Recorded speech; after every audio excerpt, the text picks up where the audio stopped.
Les maroura, ce sont des objets qui sont considérés comme ayant complètement disparu depuis le début du 19e siècle. On n'en a aucun exemplaire dans aucun musée dans le monde et les sources à leur sujet sont très rares.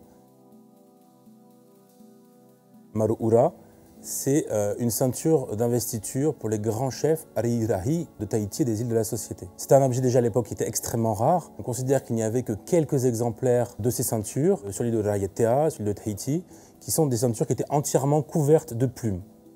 La spécificité de ce qu'on appelle des maroura, c'est le fait qu'ils étaient réservés aux plus grands chefs, qu'ils avaient une matérialité extrêmement précieuse.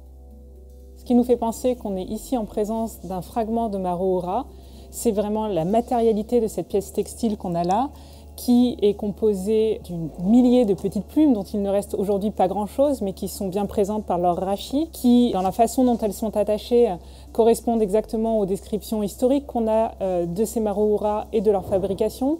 Ces plumes sont positionnées sur une étoffe qui est en écorce battue de banyan, qui correspond aussi aux descriptions historiques qu'on a des maroura. Donc on a comme ça un faisceau de preuves, un faisceau d'indices qui nous laisse penser qu'on est face au seul fragment connu de maroura conservé au monde.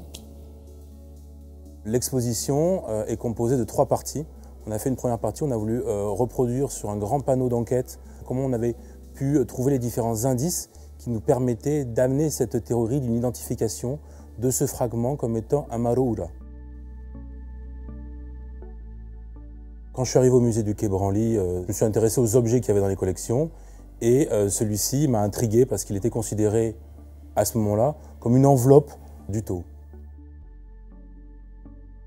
Il est passé assez inaperçu pendant très longtemps parce que les plumes, on le voit, sont assez détériorées. Il faut passer au-delà en fait de ce premier aperçu pour se rendre compte que les matériaux utilisés sont très précieux finalement, très complexes. Il y a énormément de plumes rien que sur un petit fragment comme celui-ci, alors que la ceinture faisait plusieurs mètres de long à l'origine.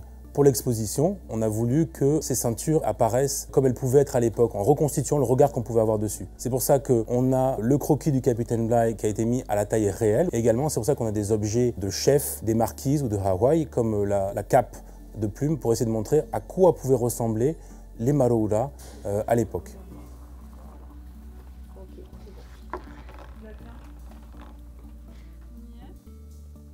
C'est une exposition sur un chef-d'œuvre de l'art polynésien, mais c'est une exposition qui réunit plusieurs chefs-d'œuvre d'art polynésien, notamment avec la présence d'une cape de plume exceptionnelle. Pourquoi est-ce qu'on a une cape de plume d'Hawaï dans l'exposition Maroura? Parce que vraisemblablement, ce sont ces objets en plume d'Hawaï qui sont les meilleures comparaisons esthétiques avec ce à quoi pouvaient ressembler les Maroura, c'est-à-dire on est sur des objets régaliens, des objets associés aux plus grands chefs qui sont recouverts d'une multitude de petites plumes jaunes et rouges, qui est exactement ce qu'on a dans les descriptions historiques pour les Maroura.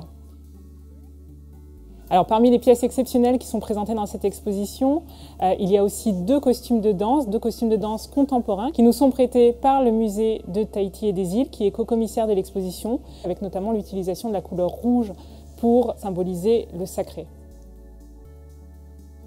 On a dans l'exposition ce costume de deuilleur miniature, qui est une réplique exacte de ces grands costumes de deuilleur avec tous les petits éléments qui en font la préciosité, la valeur. Les costumes de deuilleur étaient une des expressions artistiques, matérielles du sacré aux îles de la Société les plus spectaculaires. Une pièce absolument remarquable, unique au monde. La troisième partie de l'exposition, c'est une partie qui s'intéresse à la Polynésie française, donc la Polynésie contemporaine, et la place que les objets anciens peuvent avoir aujourd'hui et l'importance qu'elles peuvent avoir aujourd'hui dans la redécouverte de ce passé, dans la Polynésie contemporaine.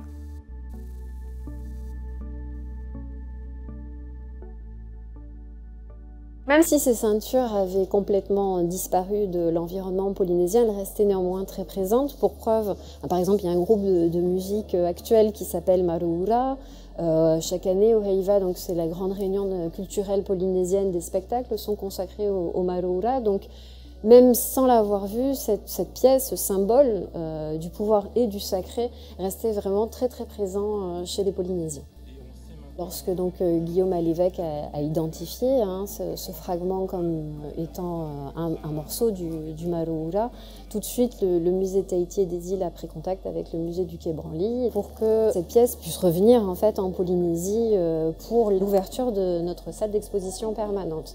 L'objectif était évidemment de pouvoir présenter la pièce, mais aussi je pense de pouvoir faire comprendre pourquoi c'est important pour les Polynésiens qu'elle revienne sur ces terres. Et donc du coup ce dépôt de 5 années renouvelable au sein du musée de Tahiti et des îles. Donc voilà, j'allais dire un dépôt plus de forme, mais dans l'esprit, pour nous, la pièce revient en Polynésie.